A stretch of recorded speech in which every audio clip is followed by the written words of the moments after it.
Hi everyone, I'm Julia, I'm 15, and this is my experience at Camp Magnificare in Damascus. 3 weeks before camp, I would not pray every night how I usually would because I was really intimidated by the Bible and how long it is and how I haven't read all of it and how I say I stand by it even though I haven't read everything in it. So that was why I stopped praying for a while. I felt really pressured to believe in God because I wanted to go to heaven and I was scared that if I didn't believe, I wouldn't go to heaven. So I would try to not believe and try to come up with every reason why it was fake. Other than that, I would also tell myself that the only reason why I believe and feel so drawn to Him is because I was baptized at a young age, even though that was just me being in denial. Because if I wouldn't believe in God, then I wouldn't need to resist the fact that He exists. So that's the terrible beginning. Moving on. My small group was amazing. It's the best discussion group I've ever been in. Like, I think in the 5 retreats I've been to ever. That was my first time at Damascus, by the way, too. Everyone in my group was just so vulnerable about their feelings, their home life, and I didn't feel alone after that because towards the end of camp, whenever we'd have discussions, we'd talk about like Catholic problems that teens have and like being surrounded with all these bad people and influences. So I have people I can relate to.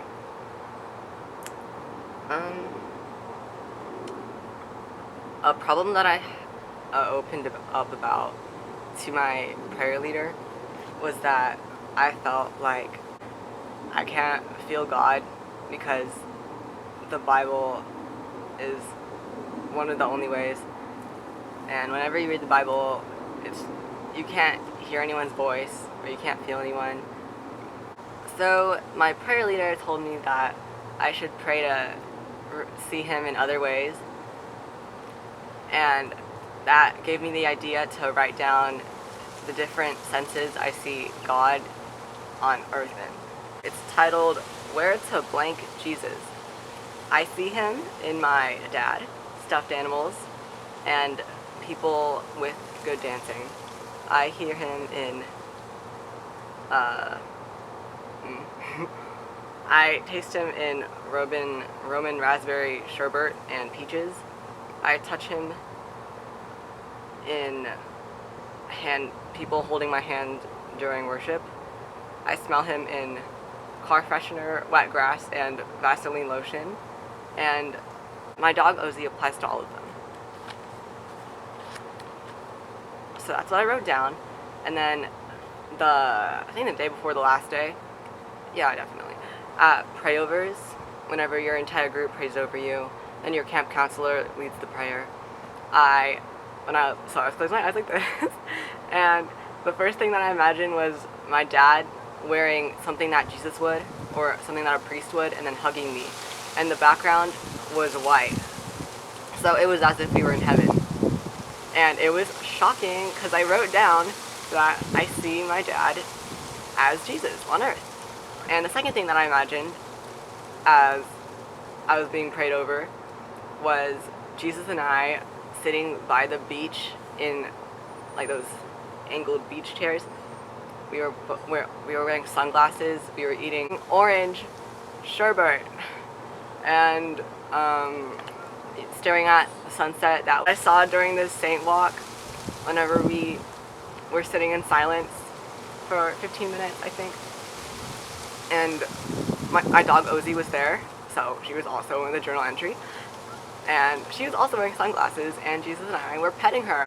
That was what was happening, and I teared up after that because I was just so happy that I saw what I had saw, because it wasn't even something that I was imagining. It was something, what is it? It's not like someone told me to imagine a pink elephant holding a plate, and then whenever I close my eyes, I see that. It was just something that came to me. I have one story time, and it was that most of my group, they wanted to play volleyball, so only 3 people in my group, 3 people, one of them including me, wanted to go canoeing. And so, 3 people fill up 1 canoe. Our travel group, transfer group, they were like brothers. There was, I think, there was 3 canoes being filled up, so there was like total of 9 brothers. There was 1 sister boat and then 3 brother boats. And I thought this was going to be relaxing. This was going to be some peaceful experience. But no, they tried to they tried to tip us over. They were trying to bump into us. And it was so funny because I don't know. I shouldn't have expected that, actually. Shouldn't have expected that it would be peaceful. There's only 1 sister boat and 3 brother boats, and you're not giving a certain objective other than to just row around. So that was funny because my group missed a boat, I think 2 or 3 times, and then they kept on laughing at us, making fun of us. And then also halfway through canoeing, they told us that our boat was backwards. They really just started clowning us for that. It was so funny. And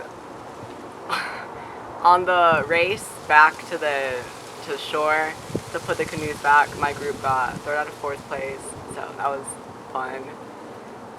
And for some reason, the 2 of the other brother boats, they could not stay in their lane. They kept on going and shifting into my group's lane. And it was so annoying, but it's fine. One packing mistake I made was not bringing a proper blanket. On the packing list, it said that you should bring a thin linen because it's summertime and it's hot. And then I was cold every night, and I never actually asked for a blanket. So first of all, the first mistake I made was packing a linen, and then second mistake I made was not asking for a blanket, even though I was cold.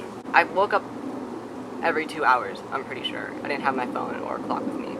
That's really it. The aftermath, what I'm doing now, 3 days after camp, I did the prayer dare every day ever since. Hope y'all do the prayer dare too. And I believe in God, and I trust in God. I know that He loves me. Yeah, all the positive stuff. I pray every night, and I was happy to see that a new format, because I've been to a camp 5 times in my hometown, Texas. So it was exciting to have a new format and having these physical activities such as the high ropes and giant swing to say a resolution or a statement that's true, and then do something scary, because doing things out of your comfort zone make you happy. So not only do I have things to remember camp by, in my mind, but also physically. Go to camp. That's really it. Bye. Oh my gosh. There's a bee.